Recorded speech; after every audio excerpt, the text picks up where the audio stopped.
Te agradecemos, Señor, porque tú nos das un nuevo día de tu Santo Sábado, en el cual un nutrido número de hermanos estamos aquí reunidos. Te agradecemos por ello, por la bendición, Señor, de este lugar que tú dispusiste. Que todo ello, Señor, pueda ser de bendición para que la obra avance y muchos puedan conocer el Evangelio antes de que sea demasiado tarde. Te agradecemos, Señor, por el estudio que hemos tenido en la escuela sabática.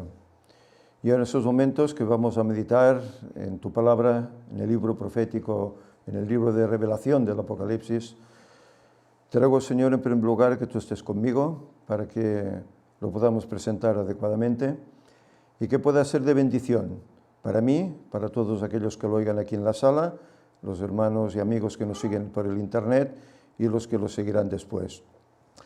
Señor, que tu Espíritu esté aquí con nosotros, que nos ayudes para que en este tu santo día hagamos tu voluntad, no hagamos la nuestra ni hablemos nuestras palabras, que de esta forma te glorifiquemos. Perdónanos, Señor, nuestros pecados y ayúdanos a mejorar, ayúdanos a santificarnos, porque cada día está más cerca ese día en el cual vendrás a buscarnos y tenemos que estar preparados para tu encuentro. Que tu paz quede pues con nosotros, que en el nombre de Jesús te lo pedimos. Amén.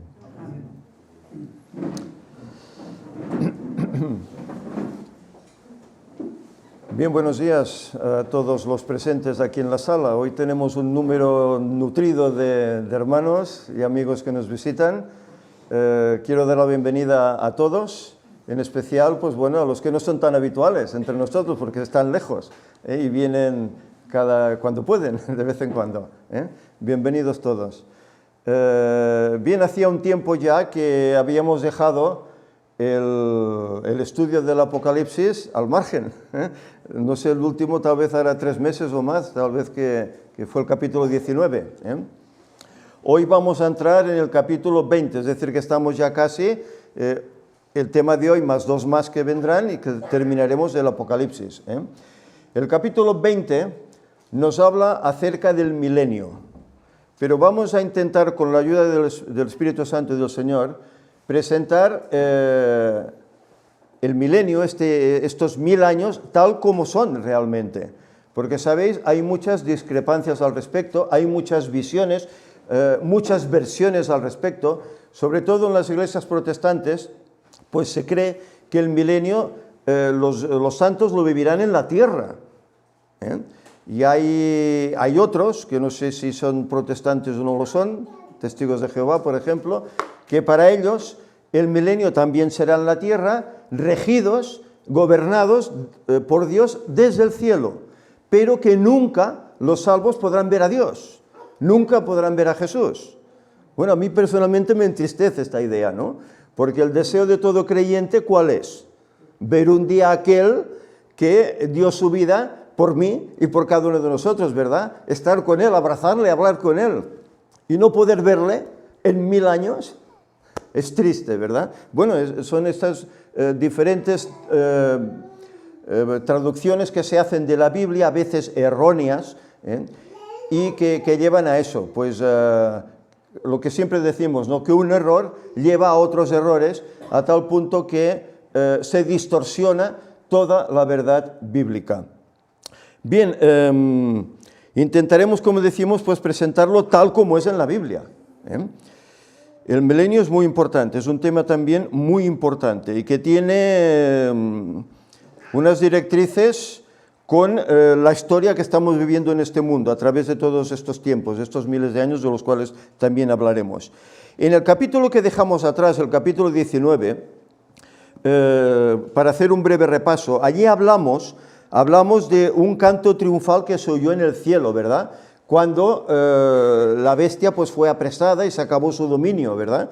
Que en síntesis el Apocalipsis nos habla de esto, nos habla de esas 2 bestias que surgen en el capítulo 13, ¿verdad? Y que tienen un protagonismo en este mundo, sobre todo la primera, aquella bestia que sale del mar, que cambia la ley de Dios, etcétera, etcétera, pero es secundada por la otra bestia que sale de la tierra, que le apoyan todo y lo hará hasta el final del conflicto. Los 2 irán a una, y todas las naciones irán con ellos. Eso lo sabemos ya por el Apocalipsis. Y el capítulo 19 nos hablaba pues de esto, que había un canto triunfal porque ya ese poder se había terminado, ¿eh? Y se preparaban las bodas del Cordero, unas bodas que se van a celebrar en ese milenio. En ese milenio tendremos el privilegio de estar en aquella mesa enorme con la presencia de Cristo en ella, para celebrar esa fiesta que los judíos celebraban año tras año, ¿verdad? Los tabernáculos. Y nos habla también el capítulo 19 pues acerca de esa segunda venida de Jesús, de aquel jinete que va montado en aquel caballo blanco con una espada que sale de su boca y que atosiga a esas dos bestias y a esas naciones que no han querido hacer su voluntad. Y finalmente nos hablaba acerca de la derrota de la bestia. Es decir, avanzaba un poquito lo que hoy vamos a tocar. Pero para saber qué es lo que vamos a tocar, vamos a leerlo. Os invito a tomar vuestras Biblias, el capítulo 20 del Apocalipsis, y leeremos. Apenas hay 15 versículos. Es un pasaje que es relativamente corto, pero intenso y muy hermoso. Leeremos también los subtítulos, que por lo menos tengo yo en mi Biblia.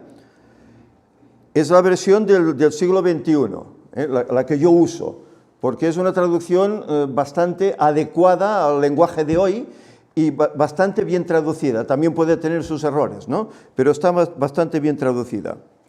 Dice así: 1000 años en la tierra y en el cielo. Y dice: entonces vi un ángel que descendió del cielo con la llave del abismo y una gran cadena en su mano. Prendió al dragón, esa serpiente antigua que es el diablo y Satanás, y lo ató por 1000 años. Lo arrojó al abismo, lo encerró y selló, para que no engañe más a las naciones, hasta que se cumplan 1000 años. Después tiene que ser suelto por un poco de tiempo. Los santos reinan con Cristo. Y vi tronos, y en ellos se sentaron los que recibieron autoridad para juzgar. Y vi las almas de los decapitados por el testimonio de Jesús y por la palabra de Dios, que no habían adorado a la bestia ni su imagen, y no habían recibido la marca en su frente ni en su mano. Estos volvieron a vivir y reinaron con Cristo 1000 años. Esta es la primera resurrección, pero los demás muertos no volvieron a vivir hasta que se cumplieron los 1000 años. Bienaventurado y santo el que tiene parte en la primera resurrección. La segunda muerte no tiene poder sobre ellos, sino que serán sacerdotes de Dios y de Cristo, y reinarán con él durante los 1000 años. El fin de Satanás, dice el subtítulo siguiente.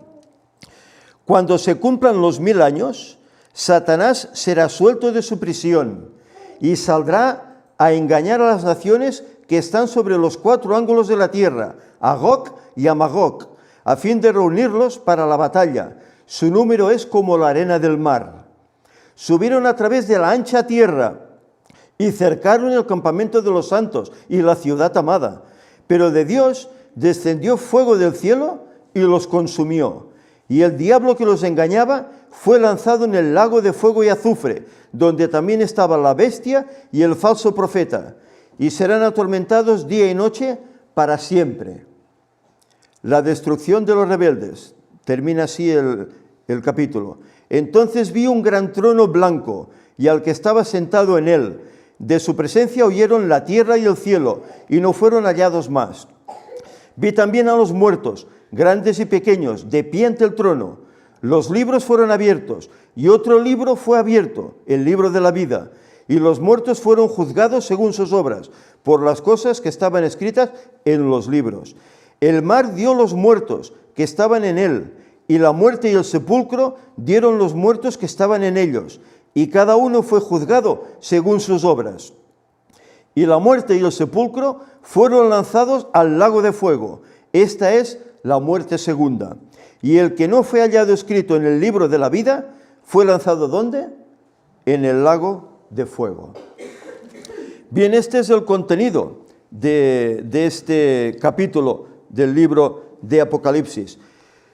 Vemos que continúa la crónica de los capítulos que hemos dejado atrás, ¿verdad? 17, 18, 19, y todo va siguiendo. Viene Cristo y luego comienza un milenio. Vamos a comenzar por el principio. Los pasajes, versículos del 1 al 3, dice: entonces vi un ángel que descendió del cielo con la llave del abismo y una gran cadena en su mano. A ver esto ahora, si no lo pongo en marcha no cambiará. Os he puesto esta ilustración para que tengamos una idea de cómo puede ser pues, ese ángel que lleva una cadena en las manos y esa llave del abismo, con la cual dice que prendió al dragón, esa serpiente antigua, que es diablo y Satanás, y lo ató por 1000 años. La serpiente antigua, el dragón. ¿Recordáis aquí alguna nación que tiene como símbolo el dragón?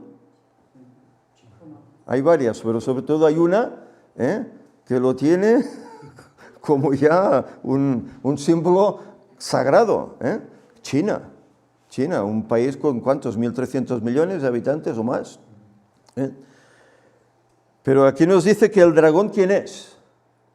El dragón es el diablo, es Satanás, es aquella serpiente antigua, aquella serpiente que engañó a Eva. Pues fijaros, y aún hoy hay civilizaciones que están adorando abiertamente, incluso con esa simbología, a Satanás. Es tremendo. ¿Sabéis que China fue uno de los países donde el sábado fue tal vez guardado con mayor número de personas? En tiempos pasados, China, o los orientales.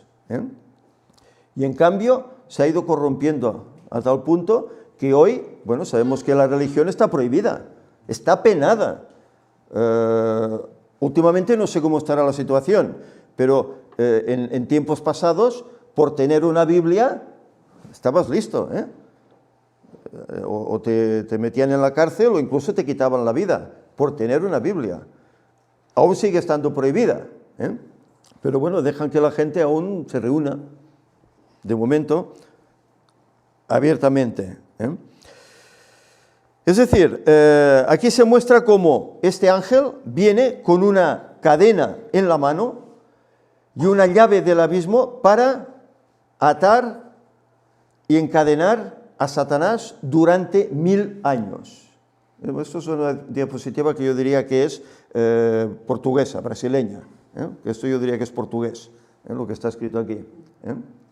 Pero me pareció adecuada porque simboliza bien pues, lo que realmente se hará con el diablo, encadenarlo por estos 1000 años. ¿Sabéis? Satanás es encadenado, o será encadenado en ese tiempo, pero él no tiene llave para escaparse, no tiene llave para desatar.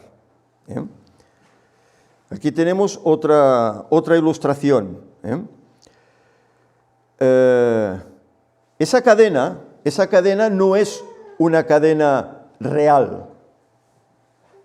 Él será atado por 1000 años y veremos luego el porqué. Él ahora está actuando a sus anchas. Tiene todo el mundo a sus pies, ¿verdad? Y está presionando, tentando a todos los que puede. Incluso, dice la Escritura, que como león rugiente, ¿qué hace?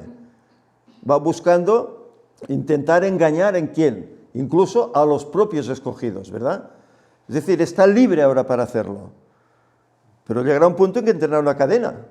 Se le pondrá una cadena simbólica y no podrá hacer eso. Hay otra ilustración que me gustaría también poneros. ¿Os suena esta ilustración? ¿Qué veis aquí? Es un carnero, ¿verdad? Un carnero al cual se le ponen las manos. ¿Qué simbolizaba esto? ¿Os acordáis del día del juicio que celebraba Israel, el Yom Kippur? ¿Os acordáis? Cuando eran tomados 2 carneros, ¿verdad? Uno era para el Señor, el cual se sacrificaba y su sangre era llevada al lugar santísimo, donde era limpiado, digamos, el santuario de los pecados del pueblo durante todo el año. Pero había otro carnero al cual le pusieron por nombre Azazel, que el sacerdote le ponía las manos como símbolo de poner todos los pecados del pueblo sobre ese animal. Y luego ese animal, ¿qué se hacía con él? ¿Recordáis? Era dejado llevado al desierto, para que allí pues alguna fiera pues lo devorase y muriese, ¿verdad? Todo eso son símbolos que año tras año el pueblo de Israel iba celebrando, ¿eh? Y que seguramente hoy no saben lo que significa. Yo estoy seguro que tal vez hoy han perdido el significado de estas cosas, pero para nosotros tiene mucho significado, porque este Azazel, ese carnero, era símbolo del diablo que será atado, por así decir, durante un tiempo en un desierto, y allí no podrá hacer nada, ¿eh?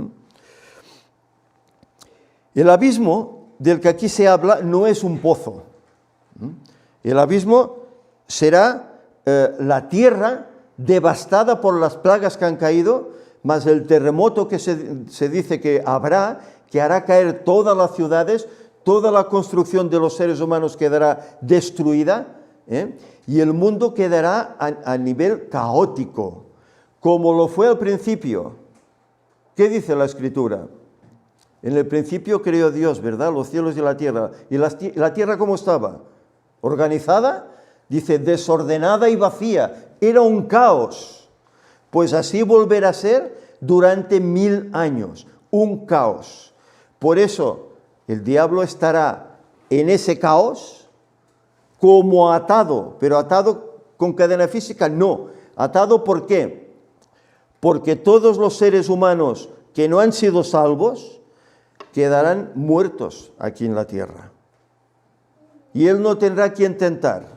Estará él con los ángeles caídos, pero no tendrán a quien tentar. Ya podrán dar vueltas por toda la tierra, lo inmenso que es el planeta, ¿verdad? Pero no encontrarán a nadie para tentar. Por eso dice que estará atado por 1000 años de esta forma simbólica. Un planeta realmente oscuro. No sé, mira, esa ilustración más o menos identifica cómo puede ser, ¿verdad? Cómo puede ser esos 1000 años de caos en este mundo, ¿eh? Después del milenio, dice que será desatado por un breve tiempo, ¿eh? ¿Por qué? Si ya está apresado, ¿por qué tiene que ser desatado? Bueno, no habrá concluido aún la historia con el pecado, ¿eh? Aún no habrá concluido, aún quedarán detalles por poner fin. Y por eso tiene que ser desatado, porque él tiene que recibir la paga por todo lo que ha estado haciendo al ser humano desde Adán, en esa caída, hasta el momento en que Cristo venga, ¿verdad? Ahora bien, yo pregunto, si el milenio se acepta en la Iglesia Adventista como exacto, como un periodo de 1000 años exactos, puedes hablar con quien quieras, pastores, ancianos, miembros de iglesia, todos aceptan el milenio como periodo exacto de 1000 años. ¿Por qué entonces no se acepta los 6000 años de los cuales Ellen White habla tanto, ¿verdad?, que han quedado atrás? O es que puede ser más, o es que puede ser menos, o es que no es un periodo exacto, pero el milenio no es. El milenio lo es. ¿Por qué los 6000 años no? Es que no me interesa, ¿no? No me interesa que sean exactos. Es tremendo, ¿eh? ¿Os acordáis? Un detalle. El Señor crea este mundo ¿en cuánto tiempo? En 6 días, ¿verdad? Y el séptimo, ¿qué hace? Descansa, reposa, lo bendice, ¿eh? En Levítico se nos habla de que el Señor permite que se trabaje la tierra ¿durante cuánto tiempo? 6 años. No 6 días, sino 6 años. Pero en el séptimo año, ¿qué tiene que hacer la tierra? Descansar. No se trabajará. ¿Para qué? Para que la tierra recupere su fuerza y dé el fruto luego en 6 años más, ¿verdad? Es tremendo que se hablan de estas cosas en la Biblia. Luego vas al Apocalipsis y te habla de que pasado la historia del pecado que dura 6000 años, viene otro milenio sabático, de descanso, de jubileo. Pero en cambio estas cosas no se aceptan. Es tremendo. Y son pueblo de Dios. Es tremendo, pero es lo que hay. Versículos del 4 al 6 nos dice: vi tronos, y en ellos se sentaron los que recibieron autoridad para juzgar. Y vi las almas de los decapitados por el testimonio de Jesús y por la palabra de Dios, que no habían adorado a la bestia ni su imagen, y no habían recibido la marca en su frente ni en su mano. Estos volvieron a vivir y reinaron con Cristo 1000 años. Fijaros, aquí se nos está hablando de unas personas que fueron decapitadas por el testimonio de Jesús. Es decir, aquí nos está hablando de aquellos creyentes que a través de la historia han sufrido en manos de ¿quién? De aquella bestia de la cual hemos venido hablando, ¿verdad?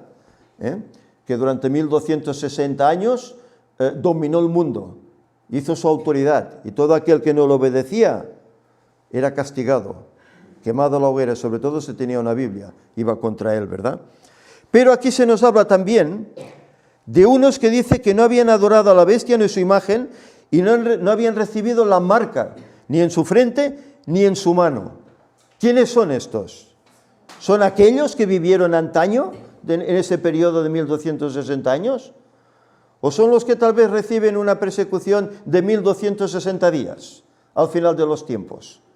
Y no han recibido la marca, porque ha sido puesta la marca de la bestia, que es el domingo, ha sido sancionado el domingo. Hoy el mundo obliga a guardar el domingo, ¿verdad que aún no? Es decir, esto es algo que aún está ahí en el futuro, ¿verdad? Pero mirad, dice, estos volvieron a vivir y reinaron con Cristo 1000 años. Es decir, que los que no quieren recibir la marca de esa bestia, se les quita también la vida. Porque se les incluye en ese grupo de mártires que resucitan y reinan con Cristo 1000 años.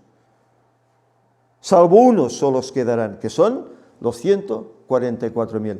Los demás morirán. ¿Sabéis? A veces hay gente que me escribe y me pregunta: hermano, yo seré de los 144.000, ¿cómo puedo saberlo? Digo, mira, lo podrás saber si estás vivo cuando Cristo venga, porque antes no sabemos. Si tú eres fiel, lo más probable es que si eres fiel, vayas al descanso. Pero el Señor dice que dejará un grupo de 144.000, que serán sin mancha, serán personas idóneas, que tendrán el carácter mismo de Cristo, que llegarán hasta el final. Llegarán a ver a Cristo en vida, sin conocer la muerte. Pero la gran mayoría de creyentes, dice, volvieron a vivir. ¿Por qué? Porque fueron al descanso. Es decir, que todos esos azotes que vivió la cristiandad, vivió el creyente a través de los siglos, volverán. Incluso, tal vez en poco tiempo, con más fuerza. Con más fuerza. ¿No estamos viendo los inventos que se están haciendo? Ya robots soldados y esos drones y toda esa tecnología que se está haciendo. Todo eso es para ir contra el pueblo de Dios, aunque ahí no te lo digan, Todo eso es para ir contra el pueblo de Dios. Por eso el Señor al final tendrá que hacer algo. Tendrá que destruir esa tecnología de alguna forma, ¿verdad? Y tendrá que acortar esos tiempos de persecución. No los tiempos proféticos, como algunos dicen, es que los tiempos serán acortados. No los tiempos proféticos, sino los tiempos de persecución, como lo fueron en la de 1260 años, que fueron acortados los tiempos de persecución. Hay aquí algunas diapositivas. Esta es otra en la cual representa a Satanás, pues ahí en el milenio, atado, sin poder hacer nada. Y aquí se ve una en la cual se ven tronos, ¿verdad? Se ven tronos, donde los santos dice que se sentarán a participar de ese juicio que se hará sobre aquellos que no se han salvado y el por qué no se han salvado. Antes hablábamos, un creyente tiene la garantía de la salvación. Bueno, tiene la garantía mientras ande en los caminos del Señor, ¿verdad? Pero si nos echamos atrás, mirad, Balaam era un profeta de Dios. ¿Pero qué le pasó a Balaam? Se echó atrás, la codicia, ¿verdad? El orgullo, se echó atrás. ¿Y cuántos no hubieron? Saúl fue un rey que el Señor escogió, andaba en los caminos del Señor. ¿Pero qué le pasó? En vez de consultar al Señor, ¿a quién consultaba? A pitonisas, ¿verdad? Se echó atrás. ¿Será salvo? Pues posiblemente no. Tiene todos los números, ¿verdad? Es decir, que depende de nosotros mismos, el ser salvos o no ser salvos. Y depende de nuestra relación con el Señor. Dice que esta es la primera resurrección. En el versículo 5. La primera resurrección la viven aquellos que serán salvos. Y dice más, pero los demás muertos no volvieron a vivir hasta que se cumplieron, ¿qué? 1000 años. Por eso la tierra queda en esta forma, desolada, vacía. Aquí vemos en esta diapositiva algunos versículos. El capítulo 24, leemos, vi tronos y se sentaron sobre ellos los que recibieron facultad de juzgar, y vi las almas de los decapitados por causa del testimonio de Jesús y por la palabra de Dios, los que no habían adorado a la bestia ni a su imagen, y que no recibieron la marca en sus frentes ni en sus manos, y vivieron y reinaron con Cristo 1000 años. Y luego hay otros pasajes en los cuales demuestra que hay un juicio en el cual los redimidos participarán. Daniel 7:22 dice, hasta que vino el anciano de días y se dio el juicio, ¿a quiénes? A los santos del Altísimo. Y llegó el tiempo y los santos recibieron el reino. Y en 1 Corintios 6, 2 y 3, ¿qué dice Pablo? Dice, ¿no sabéis que los santos han de juzgar al mundo? ¿No sabéis que hemos de juzgar incluso a los ángeles? ¿A qué ángeles? ¿A los santos? ¿A los del cielo? No, a los caídos. Participaremos de ese juicio. Dice la ilustración al final, la actividad durante el milenio estará centrada en un juicio examinador. Durante este juicio los salvos tendrán la oportunidad de examinar los juicios de Dios sobre los rebeldes. ¿Por qué esta persona está en el cielo y por qué esta otra no ha ido? ¿Sabéis? Es posible que, si llegamos a estar allá y Dios lo quiera, que tal vez parientes nuestros no estén con nosotros. Y que luego nos preguntemos, ¿dónde están? ¿Cómo es que no están aquí? Pero no estarán allí ni esos parientes, ni esos conocidos, ni esos grandes amigos que hemos tenido en la vida, porque no han hecho la voluntad de Dios. Han rechazado la salvación. Por eso no estarán allí. Y aquí había puesto yo en diapositivas los mismos pasajes que hemos leído ahora mismo. Pero hay unos que estarán frente a Jesús. Dice el versículo 6, bienaventurado y santo el que tiene parte en la primera resurrección. La segunda muerte no tiene poder sobre ellos, sino que serán sacerdotes de Dios y de Cristo y reinarán con Él durante los 1000 años. En esta diapositiva me ha gustado porque ¿veis las vestiduras de las gentes que están ante Cristo? Hay vestiduras de todas las épocas, ¿verdad? Aquí a la izquierda pues parece como un apóstol, ¿verdad? Vestido en la época de Jesús, ¿verdad? Luego hay otro por allá, un poco más allá, que parece vestido como del siglo XIX, de la época de Miller, de Ellen White. Y luego hay otros pues que parecen más antiguos, otros que parecen ya en la época actual. Son todos los santos de todos los tiempos que se levantarán en esa primera resurrección para recibir al Señor. Entonces, si como muchos dicen, vamos a reinar en el mundo, aquí en este planeta, ¿sobre quién vamos a reinar? ¿Sobre cadáveres? ¿Sobre un mundo desolado?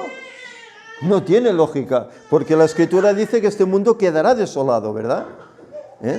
Por eso Satanás estará atado, porque no tendrá quien tentar, estarán todos muertos. Por lo tanto, los 1000 años sí que están en la tierra, los vive, los sufre Satanás, pero los redimidos no estarán en la tierra. ¿Serán llevados dónde? Al cielo en el momento que Cristo venga a buscarnos. ¿No dice Ellen White que subiremos en una especie de plataforma y que seremos llevados durante 7 días en un viaje de 7 días hasta el lugar donde Dios reside, que es Orión, el trono de Dios? Y estaremos allí 1000 años haciendo esta función, participando en el juicio de aquellos que no han sido salvos. el por qué no se han salvado. Y allí tal vez habrá lo que antes decíamos, parientes, amigos, etc. Y con dolor veremos el por qué no están ahí, porque no han querido obedecer al Señor.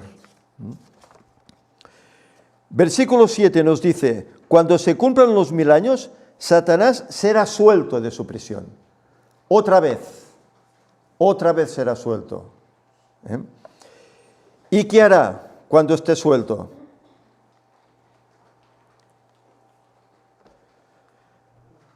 Aquí hay una ilustración que más o menos nos indica qué es lo que pasará. Todos los muertos resucitarán. Dice que son como la arena de la mar. Miles, millones de ellos. Y Satanás, pues, se colgará medallas. Porque él hará ver que ha tenido el poder, como ángel que es, de resucitarlos. Y por eso dice el versículo 8, saldrá a engañar a las naciones que están sobre los 4 ángulos de la tierra, a Gog y a Magog, a fin de reunirlos para la batalla. Su número es como la arena del mar. Él dirá, yo os he levantado. Mirad esa ciudad, es pequeña. Hay pocos en ella, nosotros somos muchos más.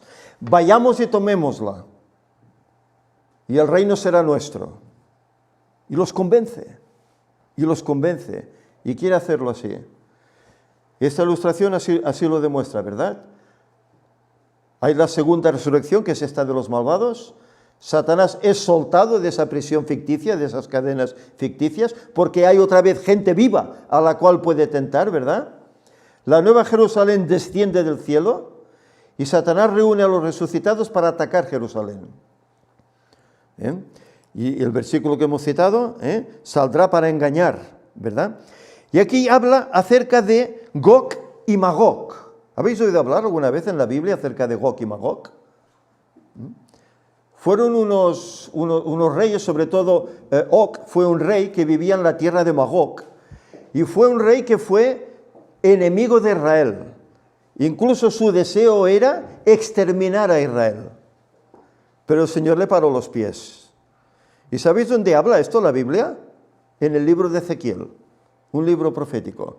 Mirad, hay aquí algún pasaje que leeremos para situarnos. Ezequiel 38, versículos 14 al 16. Dice, por tanto, profetiza, hijo de hombre, y di a Gog, así ha dicho Jehová el Señor, en aquel tiempo cuando mi pueblo Israel habite con seguridad, ¿no lo sabrás tú?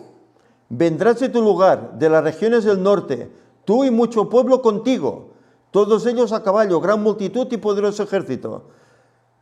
Ezequiel es un libro profético, y aquí estaba hablando del fin del tiempo. Subirás contra mi pueblo Israel, como nublado para cubrir la tierra. Serás al cabo de los días, y te traeré sobre mi tierra para que las naciones me conozcan, cuando sea santificado en ti, oh Gog, delante de sus ojos. Es decir, que se estaba haciendo una profecía de que ese asalto de los malvados liderados por Satanás hacia la Nueva Jerusalén es una batalla que la Biblia denomina la batalla de Gog y Magog. Hay muchos que sitúan, incluso adventistas, ¿verdad?, que sitúan esta batalla en el Armagedón, antes de los 1000 años, pero no. Primero viene el Armagedón, luego vienen los 1000 años, y después viene esta batalla en la segunda resurrección de los malvados. Y esta es la batalla de Gog y Magog. No tiene nada que ver con el Armagedón. El Armagedón lo protagonizan los seres vivos, los humanos vivos del momento, ¿verdad?, hasta la venida de Cristo. Pero esta batalla de Gog y Magog es una batalla que están todos los que han sido perdidos desde Caín hasta el momento que termina el tiempo de gracia. Por eso dice, son como la arena del mar, millones y millones. Salvos hay muchos, pero hay muchos más perdidos. Es triste, pero es así. Es triste, pero es así. Son pocos los que realmente obedecen a los designios de Dios, en comparación, son pocos. Y dice el pasaje, no sé si tengo algo más, sí, dice que subieron a través de la ancha tierra y cercaron el campamento de los santos y la ciudad amada. Pero de Dios, ¿qué pasó? Descendió fuego del cielo y los consumió. Cuando ellos deciden atacar la ciudad, el Señor actúa y cae ese fuego del cielo, como cayó en Sodoma y Gomorra en tiempos antaños, ¿verdad? Y dice el versículo 10, y el diablo que los engañaba fue lanzado en el lago de fuego y azufre. Aquí tenemos más o menos cómo puede ser, ¿verdad? Donde también están la bestia y el falso profeta, y serán atormentados día y noche para siempre, dice el pasaje. ¿Será así realmente? ¿Sabéis? Esto es el auténtico infierno, no el que cree la Iglesia Católica. La Iglesia Católica, bueno, cuando uno muere, pues el cura o lo manda al cielo o lo manda al infierno, o al purgatorio o no sé dónde, ¿no? Ellos deciden, bueno, esta persona pues ha sido mala, pues irá al infierno. Incluso la gente decide, no, es que ha sido mala persona, pues irá al infierno. Ellos deciden. Pero no hay otro infierno que este. El muerto, muerto queda. Y está ahí hasta que llegue el día de la resurrección. O para bien o para mal. O la primera o la segunda. Pero el único infierno que vivirá este mundo es el lago de fuego y azufre después del milenio. Ahí es donde todos los malvados, como decíamos desde el inicio, desde Caín, sufrirán, perderán su vida. Incluso se nos habla de que unos quemarán rápidamente y dejarán de existir, y otros tardarán más tiempo en morir, quemándose, y que el último, que tardará mucho tiempo, y luego lo veremos, será el mismo Lucifer, el mismo Satanás. Será el último en morir. Será tremendo. Pero, ¿os habéis fijado una cosa? ¿Cuántas veces hasta aquí hemos estado tratando acerca de los 1000 años? ¿Cuántas veces? En el capítulo 20, que es el único que habla del milenio, de los 1000 años. ¿Perdón? 6 veces. Es paradójico, ¿verdad? ¿Por qué 6 veces? No podía decir 1000 años y ya está. Pero no. Desde el versículo 2 hasta el versículo 7, si lo leéis, se habla de 1000 años. 1000 años. Cuando los 1000 años transcurran, después de los 1000 años, 2000 años, 1000 años, 6 veces. Es paradójico. Este mundo le han precedido ¿cuánto? 6000 años, ¿verdad? Y aquí se dice 6 veces 1000 años, por cada uno de esos 1000 años que han quedado atrás. El séptimo es el último que menciona, y es el 7, ¿verdad? Y es el 7 que menciona esto, ¿verdad? Sabemos cómo después de ese milenio, pues ya se termina todo, y luego se extiende la eternidad para el pueblo de Dios, ¿verdad? Seguimos adelante. Dice el versículo 11, entonces vi un gran trono blanco y al que estaba sentado en él. De su presencia huyeron la tierra y el cielo y no fueron hallados más. El cielo que ahora vemos desaparecerá. Será todo hecho nuevo. Por eso estudiaremos más adelante que Juan que ve un cielo nuevo y una tierra nueva, ¿verdad? Pero fijaros, esta ilustración nos presenta un gran trono blanco. ¿Qué trono blanco será? Que por aquí hay algún trono blanco, ¿verdad? En Roma hay algún trono blanco, ¿verdad? ¿Es ese el trono que nos habla? Esa imitación que hace el Papa, ¿verdad? No, el trono blanco tampoco es el de Salomón, que tenía un trono de marfil. No es ese, es el trono de Dios. Trono blanco. Blanco que simboliza la pureza, la perfección, ¿verdad? La santidad. Esos son los atributos que sin duda alguna Dios tiene. Y ahí estarán todos ante ese trono blanco. Hay aquí otra ilustración que también lo denota así.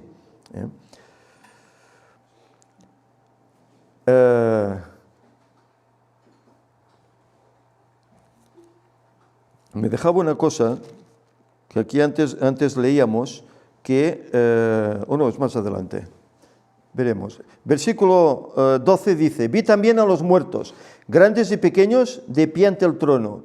Los libros fueron abiertos, y otro libro fue abierto, el libro de la vida, y los muertos fueron juzgados según sus obras por las cosas que están escritos en los libros. Antes hablábamos, ¿verdad?, de los diferentes libros que hay. Libro de la vida, el libro de memoria, el libro de buenas y malas acciones, el libro de la muerte, creo que hay alguno más, no recuerdo. Pero el cielo anota todo lo que cada ser humano hace en este mundo. Nada queda al margen, nada queda escondido. Aunque a veces estemos solos, estamos siendo observados. Y las acciones, los pensamientos, las palabras, todo queda registrado. Y en esa balanza se pondrán el peso de esas acciones, de esos pensamientos, de todo eso. Y según cómo se decline la balanza, será salvo o no. Por eso cuando uno es creyente, ¿qué tiene que hacer? Seguir en los caminos del Señor, ¿verdad? Intentar agradarle y hacer su voluntad constantemente. Porque si no, hay peligro de que seas borrado de ese libro de la vida, que antes lo decíamos, ¿verdad? Uno es anotado en el libro de la vida, ¿cuándo? Cuando conoce al Señor y hace ese pacto con Él en las aguas del bautismo, ¿verdad? Pero, ¿sabéis? Habrá muchos que estarán en el libro de la vida y no habrán ni conocido a Cristo. Nos dice él en Zacarías, y algunos me dirán, ¿qué señales son estas, verdad, que hay en tus manos? Y él dice, con ellas morí en casa de mis amigos, ¿verdad? No saben ni quién es, pero son salvos. ¿Pero por qué? Porque el Señor ha puesto una ley en la mente humana. Y todos los que sin conocer la palabra de Dios han andado en esa ley que el Señor ha puesto ahí, serán salvos. Y pueden ser de toda índole, pero serán salvos si han obedecido a ese criterio, ¿verdad?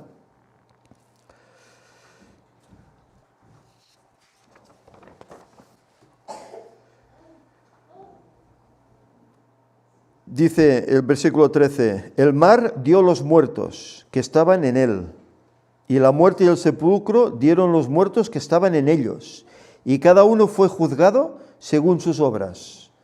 El mar dio los muertos. Es tremendo. Personas pues que han quedado ya desintegradas, ¿verdad? Pero el mar los devuelve. Los devuelve. Son, por así decir, compuestos de nuevo, para presentarse ante el Señor en ese juicio, ¿verdad? Dice, y la muerte y el sepulcro fueron lanzados al lago de fuego. Esta es la muerte segunda. ¿Cuántas muertes hay? ¿Cuántas muertes conocemos? ¿La historia de cuántas muertes habla? Bueno, la historia solo habla de una, ¿no? El hombre científico, el hombre puede vivir, bueno, cuando digo el hombre, ya sabéis, me refiero al género humano, ¿verdad? Hombre y mujer. Puede vivir 80, 90 años, según la Escritura podía llegar a 120, y la ciencia sí lo corrobora, que el ser humano puede llegar a 120, más de ahí ya difícilmente hoy por hoy se llega a esas edades, ¿no? Pero aún se sabe de gente que 103 años. El otro día estuve pintando en un lugar que había una señora, 104 años. 104 años. Y aún veías que andaba y... 104 años. Esto es un don, ¿verdad? Pero por lo general, el ser humano que vive 70, 75, 80, es lo que dicen los salmos, ¿verdad? Los más robustos, ¿no? 80, Pero todos acaban muriendo. Y para la ciencia se ha terminado todo. Pero aquí habla de dos muertes. Y habla de dos muertes, ¿por qué? Porque después viene el juicio. Y tendrás que estar en pie para afrontar eso. ¿O serás levantado para disfrutar la eternidad en el cielo, 1000 años? ¿O serás levantado para ser nuevamente destruido por siempre, para no volver a la vida? El que no fue hallado, dice el versículo 15, en el libro de la vida, fue lanzado en el lago de fuego. Bien, si os fijáis, el Apocalipsis hace pues una visión así por encima, ¿verdad?, de lo que es el milenio, a grosso modo, ¿eh? Pero ¿sabéis que el espíritu de profecía en la persona de Ellen White habla acerca de esto? Y hay aquí algunos pasajes que me gustaría enseñaros. En primer lugar, la historia de la redención, en el capítulo 61, que habla acerca de la liberación de los santos. Ella dice esto: entonces comenzó el jubileo, durante el cual la tierra descansará. Antes decíamos, la semana tiene 6 días, ¿verdad? Pero luego viene el séptimo. ¿Que para nosotros qué es? Eso, un jubileo, ¿no? Es un jubileo, es un oasis, ¿no?, en el cual nos encontramos con el Señor, en el cual dejamos las tareas cotidianas, ¿verdad? Era un jubileo también, lo que antes decíamos, los 6 años de trabajo, ¿verdad? Y finalmente, pues el séptimo, era un jubileo, ¿verdad? Incluso en el jubileo real de cada 49 años, ¿qué se hacía con las personas que habían perdido sus tierras y habían tenido que ofrecerse como esclavos? ¿Qué se hacía con ellos en el año 49? Cuando llegaba el jubileo, que era el 50, ¿qué se hacía? Se les daba libertad, se les devolvía aquello que habían perdido para que reiniciaran nuevamente su vida y lo pudieran hacerlo mejor, no cayesen en ruina otra vez, ¿verdad? Pues no será lo mismo ahora. No estamos trabajando. Ellen White dice que el diablo ha estado trabajando 6.000 años en esta tierra, tentando, 6.000 años. Luego llega su descanso obligado en el jubileo. Para él no será un jubileo, será un tormento, porque su trabajo es tentar, pero como no podrá, estará con los nervios comiéndose las uñas, ¿eh? Pero en cambio, para los salvos que estarán en el cielo con Cristo, será un jubileo. 1000 años de jubileo. Este es el jubileo. Pero ahora bien, en la historia de la redención también, en el capítulo 63, ella nos habla acerca del milenio. No he puesto todo el capítulo, he cogido unas anotaciones, unas citas, ¿eh? Mirad qué dice aquí. Dice: mi atención se dirigió nuevamente a la tierra. Los impíos habían sido destruidos y sus cadáveres yacían sobre ella. Veréis cómo aquí ella da unos detalles que en el libro bíblico no encuentras. Da unos detalles más profundos, ¿eh? Habían sido destruidos los impíos y yacían sus cadáveres sobre la tierra. La ira de Dios, manifestada mediante las 7 plagas, se había derramado sobre los habitantes de la tierra, induciéndolos a morderse las lenguas de dolor y a maldecir a Dios. Son las plagas, en las plagas lo hemos estudiado, ¿verdad? Los falsos pastores habían sido objeto especial de la ira de Dios. Los falsos pastores, está diciendo aquí. ¿Quiénes son los falsos pastores? Bueno, en tantas religiones que hay erróneas, ¿verdad? Pero hay una religión que es verdadera. Una, que fue un pueblo escogido por Dios allá en 1844, ¿verdad? La Iglesia Adventista del Séptimo Día. Y la Iglesia Adventista del Séptimo Día también tiene pastores. Pero, ¿sabéis? Pueden ser falsos pastores si no hacen la voluntad de Dios, si no predican lo que hay que predicar y si no convencen a sus feligreses de vivir esa verdad presente. Pueden ser falsos pastores, pueden estar incluidos en este grupo también, ¿eh?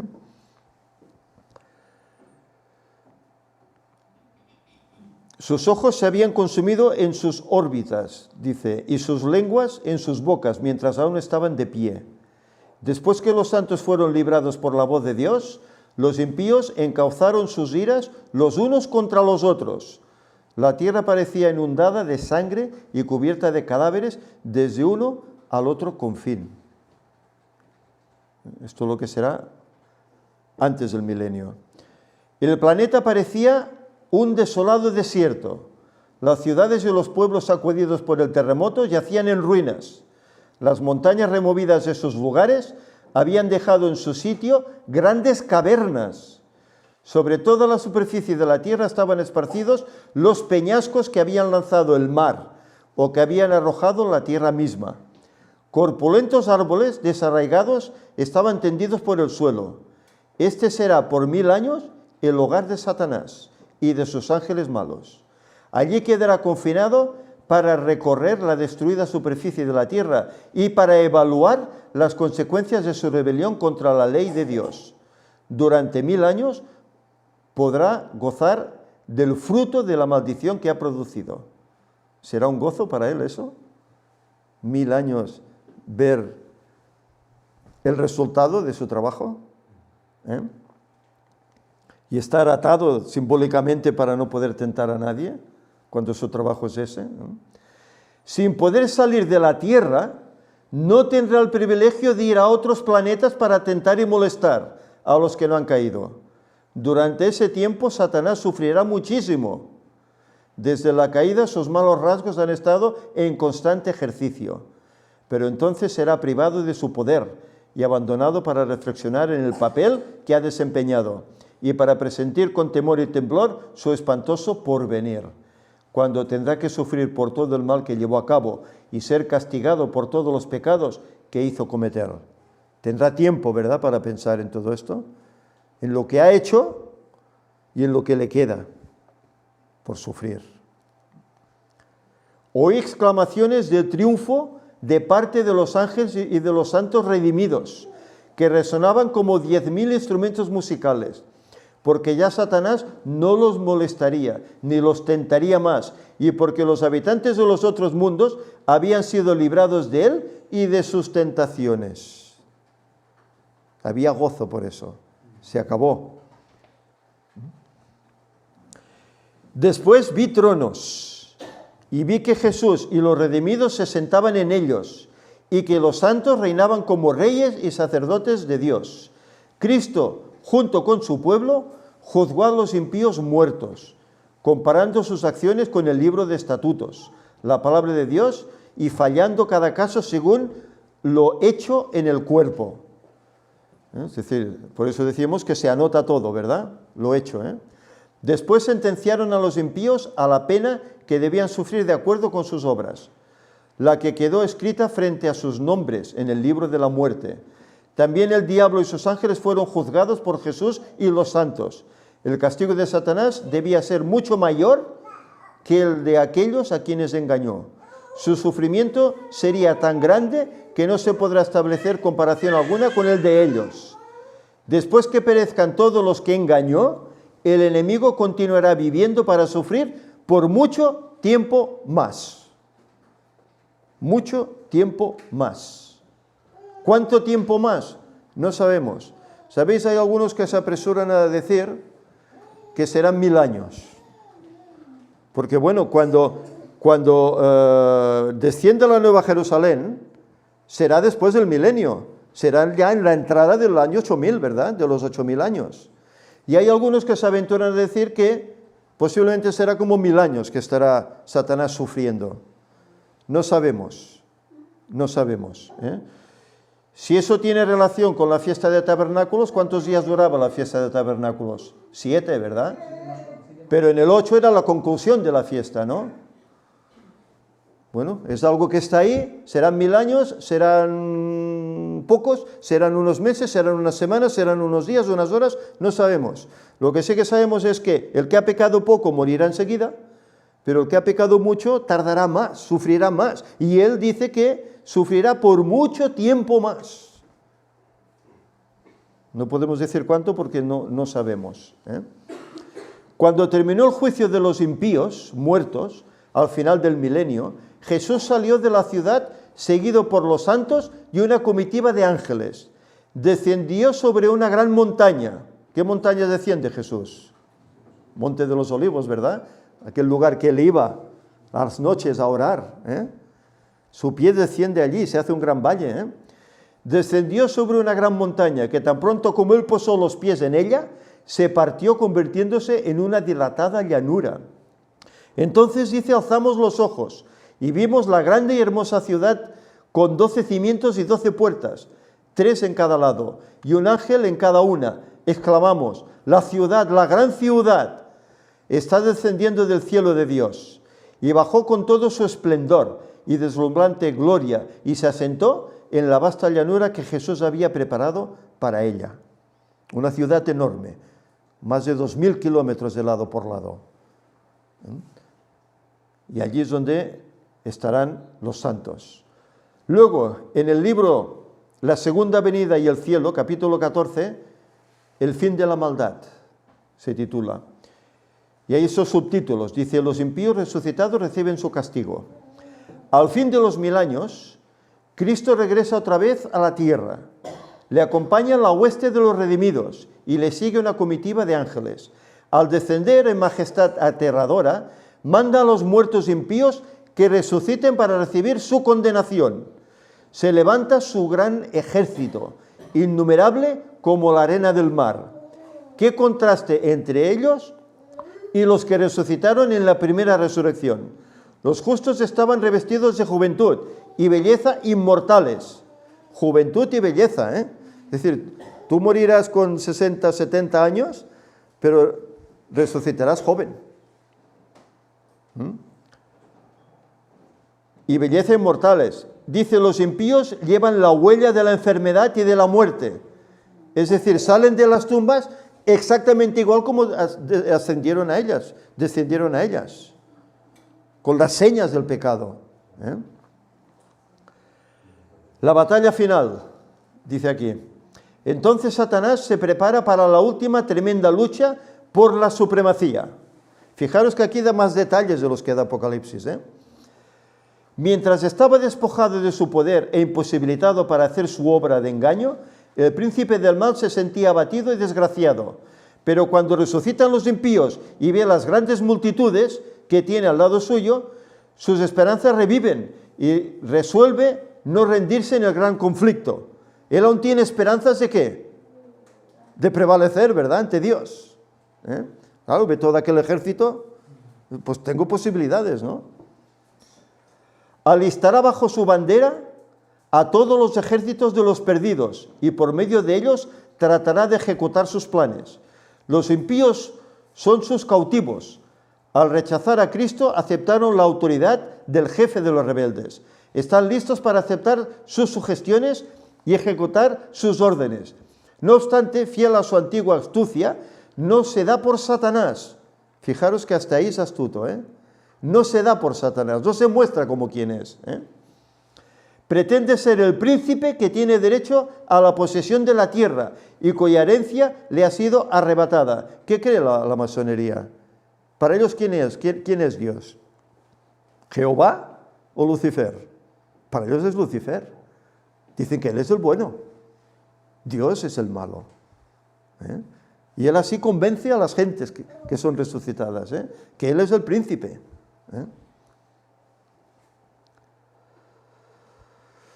Ya me he perdido. Arrebatada injustamente, sí. Se presenta ante sus súbditos engañados como redentor, asegurándoles que su poder los ha sacado de sus tumbas y que está a punto de librarlos de la más cruel tiranía. Fijaros, esto no lo dice Apocalipsis 20. Él se presenta como yo os he resucitado y os voy a librar del tirano Jehová. Os voy a librar de él. Es tremendo. Habiendo desaparecido Cristo, Satanás obra milagros para sostener sus pretensiones. Fortalece a los débiles y a todos les infunde su propio espíritu y energía. Propone dirigirlos contra el real de los santos y tomar posesión de la ciudad de Dios. Cristo aquí dice ha desaparecido. Claro, él iba a tomar el reino y se preparó para ello. Por eso momentáneamente lo pierden de vista, momentáneamente. Pero miremos qué sigue diciendo. Satanás y sus seguidores marchan contra la santa ciudad.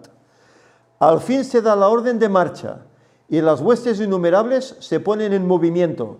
Un ejército cual no fue jamás reunido por conquistadores terrenales, ni podrá ser igualado por las fuerzas combinadas de todas las edades desde que empezaron las guerras en la tierra. ¿Nos imaginamos un ejército así? Leímos, ¿verdad?, en las trompetas, ¿verdad?, que hablaba de ejércitos de 200 millones, ¿verdad? Pero aquí no son 200 millones, Aquí son muchos más millones, muchos más millones. Satanás, el más poderoso guerrero, marcha al frente de ellos, y sus ángeles unen sus fuerzas para esta batalla final. Hay reyes y guerreros en su comitiva, y las multitudes siguen en grandes compañías, cada cual bajo su correspondiente jefe.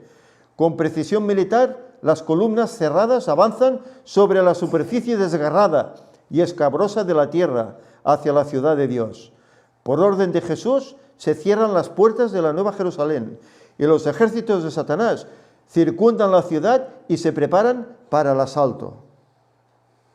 Van a conquistarla como se ha hecho antaño, siempre, ¿verdad? Se rodeaban las ciudades, y bueno, ¿qué pasó con Jerusalén? Fue rodeada, ¿verdad? Y hasta morían de hambre, ¿verdad? Hasta que tuvieron echaron la muralla abajo y penetraron, ¿verdad? Y la conquistaron. Y así han hecho con todas las ciudades, ¿verdad? Pues es la misma estrategia que utiliza el diablo. La coronación final de Cristo se realiza en presencia de todo el universo. Entonces Cristo reaparece, se había ido, reaparece a la vista de sus enemigos. Muy por encima de la ciudad, sobre un fundamento de oro bruñido, hay un trono alto y encumbrado. En el trono está sentado el Hijo de Dios, y en torno suyo están los súbditos de su reino. Ningún lenguaje, ninguna pluma puede expresar ni describir el poder y la majestad de Cristo. La gloria del Padre Eterno envuelve a su Hijo. El esplendor de su presencia llena la ciudad de Dios, rebosando más allá de las puertas e inundando toda la tierra con su brillo, con la luz que desprende el mismo Jesús. En presencia de los habitantes de la tierra y del cielo reunidos, se efectúa la coronación final del Hijo de Dios. En presencia de los santos y de los perdidos. Y miremos aquí. Apenas se abren los registros y la mirada de Jesús se dirige hacia los impíos. Estos se vuelven conscientes de todos los pecados que cometieron. Reconocen exactamente el lugar donde sus pies se apartaron del sendero de la pureza y de la santidad, y cuán lejos del orgullo y la rebelión los han llevado en el camino de la transgresión de la ley de Dios. Las tentaciones seductoras que ellos fomentaron, cediendo al pecado, las bendiciones que pervirtieron, su desprecio de los mensajeros de Dios, los avisos rechazados, la oposición de corazones obstinados y sin arrepentimiento. Todo eso sale a relucir como si estuviese escrito con letras de fuego. Ellos ven su pasado. ¿Dónde fue que se apartaron? ¿Dónde fue que no aceptaron el llamado? Todo sale. No tienen excusa. No pueden decir, oh Señor, te has equivocado, yo tendría que estar dentro y estoy aquí fuera. No pueden decirlo, porque se les describe dónde cometieron el error, dónde sentenciaron ya su vida para la perdición. Satanás reconoce que él mismo se ha excluido del cielo. Fijaros, el mismo diablo lo reconoce. Satanás ve que su rebelión voluntaria le incapacitó para el cielo. Ejercitó su poder guerreando contra Dios. La pureza, la paz y la armonía del cielo serían para él suprema tortura. Ha llegado a tal bajeza que ya no podía estar en el cielo. Sus acusaciones contra la misericordia y justicia de Dios están ya acalladas. Los vituperios que procuró lanzar contra Jehová recaen enteramente sobre él, y ahora Satanás se inclina y reconoce la justicia de su sentencia. Y al igual que Satanás, lo hacen todos los perdidos. Los impíos reconocen la justicia de Dios. Como fuera de sí, los impíos han contemplado la coronación del Hijo de Dios. Ven en las manos de él las tablas de la ley divina, los estatutos que ellos despreciaron y transgredieron. Allí está el sábado, ¿verdad? Allí está el amor de Dios en esas tablas. Y ellos lo despreciaron, Son testigos de la explosión de admiración, arrobamiento y adoración de los redimidos.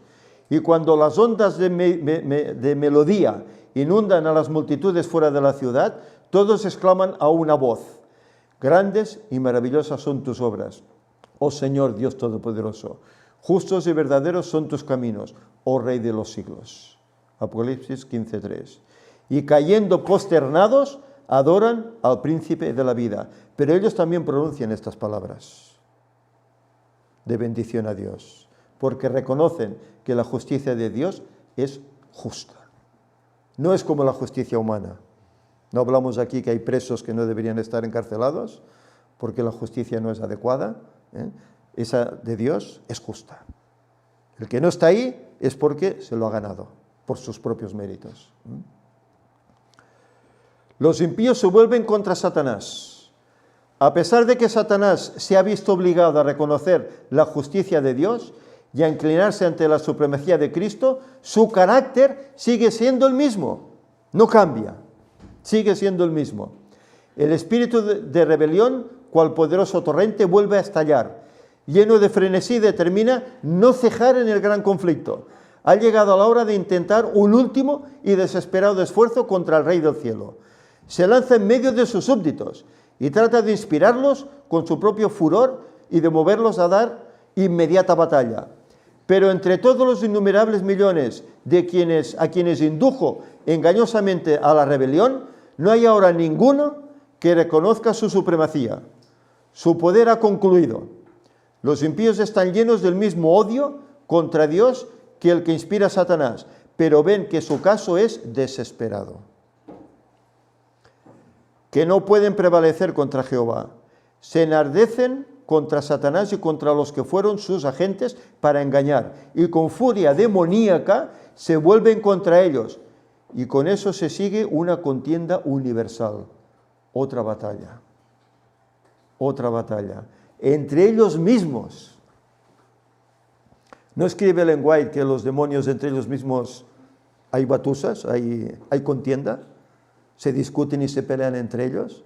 Pues fijaros ahí. Cuando vean que han sido engañados, que por eso se han perdido, ¿qué harán unos a otros? Se atacarán. ¿Cuánto tiempo durará eso? No sabemos. Porque en otros lugares dice que prepararán maquinaria de guerra, ¿verdad?, para asaltar la ciudad, etc. ¿Cuánto tiempo? No sabemos. No sabemos lo que durará. No es cuestión de un día, es cuestión de más tiempo, se supone, que va a prevalecer eso.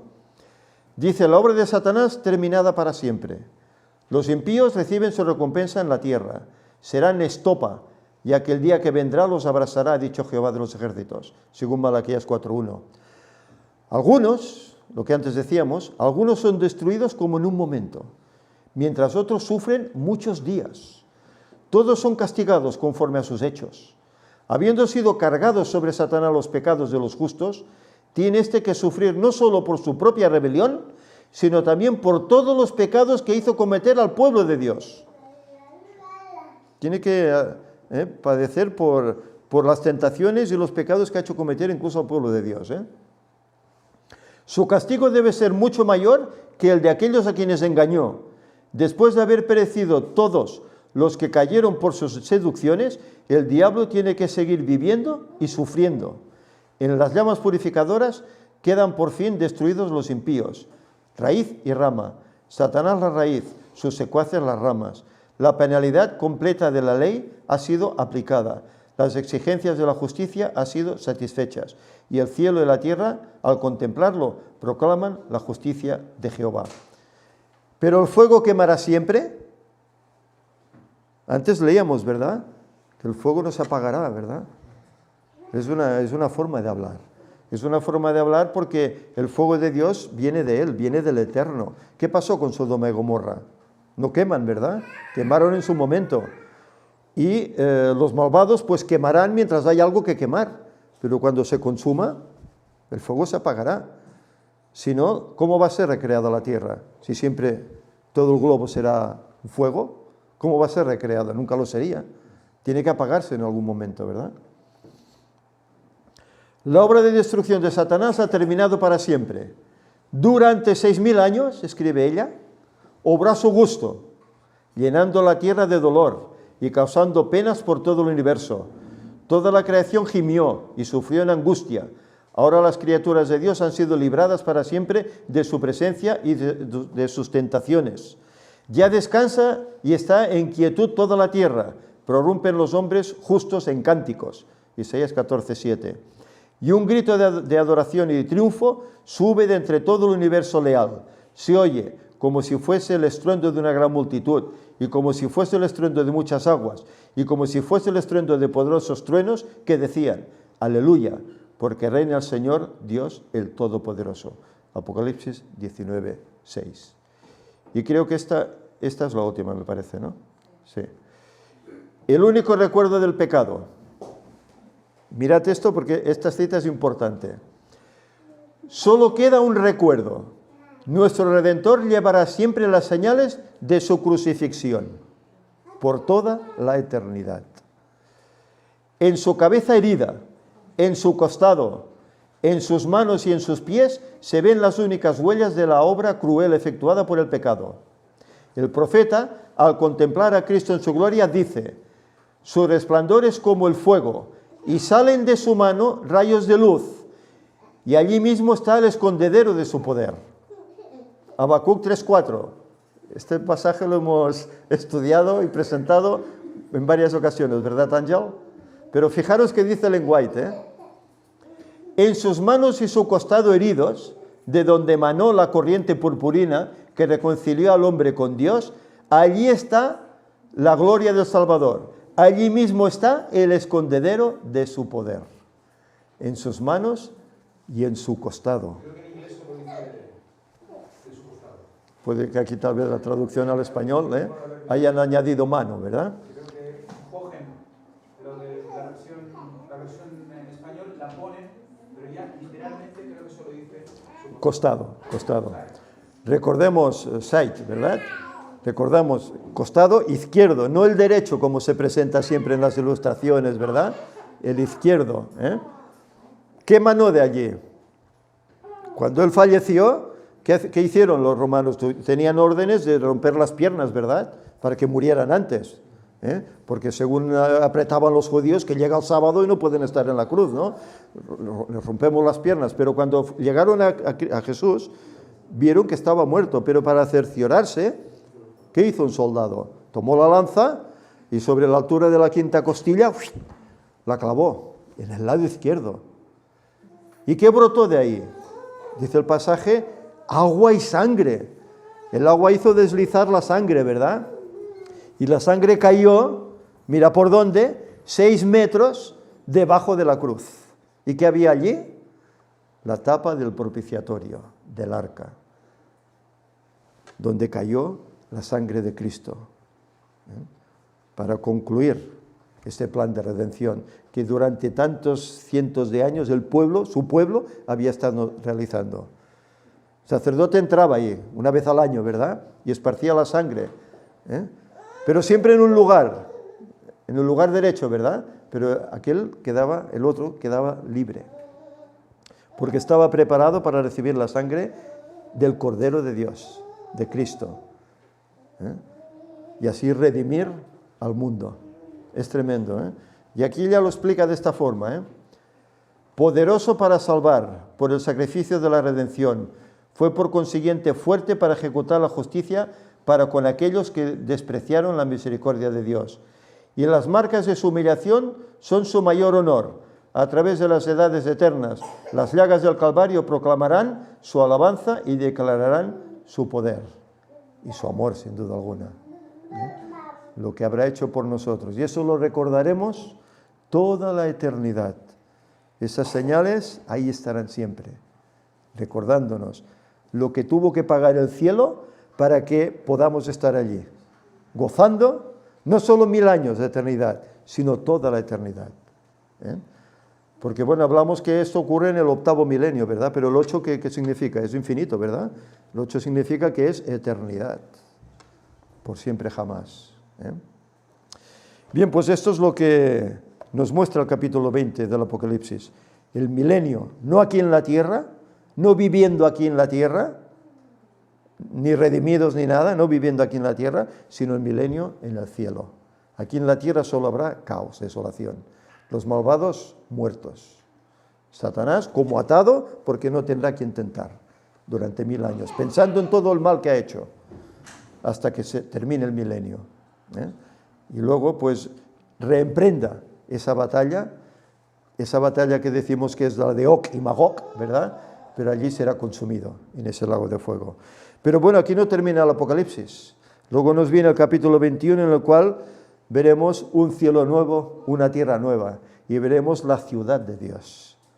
Esa ciudad que hace aquí una descripción magistral el libro, pero veremos también qué dice Ellen White al respecto. Que el Señor nos ayude para que nos esforcemos en hacer nuestra parte para ser fieles y poder estar allí gozándonos con Cristo, con los demás salvos. Es mi deseo. Vamos a terminar, lo haremos con una oración.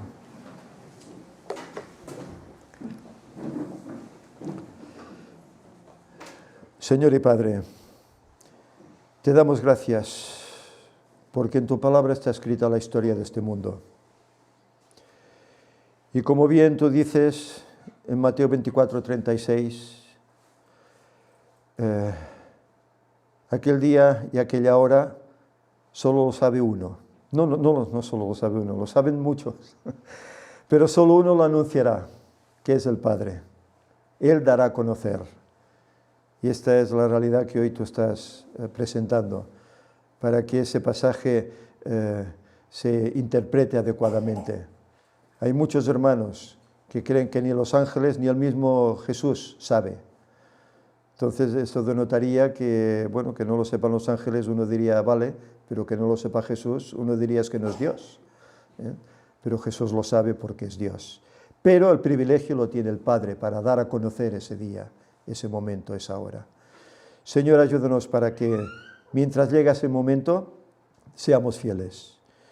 Vivamos de acuerdo a tu voluntad, santifiquemos nuestra vida, pero no lo hagamos como apariencia, porque tú conoces todo, sino que lo hagamos porque te amamos, porque amamos a las personas y queremos que reciban también el don de la salvación, las palabras de vida, la verdad presente, para también ellos vivir esa esperanza que nosotros tenemos. Señor, ayúdanos a ser instrumentos en tus manos, que proclamemos esto allí donde estemos, Señor, y que todo esto que aquí se está predicando y se está colgando allá en el Internet, Señor, pueda dar su fruto, que puedan ser muchos los que lo vean y cambien sus posiciones erróneas y te acepten la verdad tal cual es. Señor, que tu Espíritu esté siempre con nosotros, que nos ayude a seguir ahora en este jubileo sabático que vivimos, nos ayuden a hacer lo correcto, a hacer tu voluntad y a gozarnos en este tu día santo. Que tu paz quede con nosotros, Señor, nos perdones las muchas deficiencias y pecados que a veces cometemos y nos ayudes, Señor, para que realmente no pequemos más. Que si es tu voluntad podamos formar parte de ese grupo privilegioso que serán los 144.000. Despídenos con tu paz y tu bendición, Señor, que en el nombre de Jesús te lo pedimos. Amén. Amén.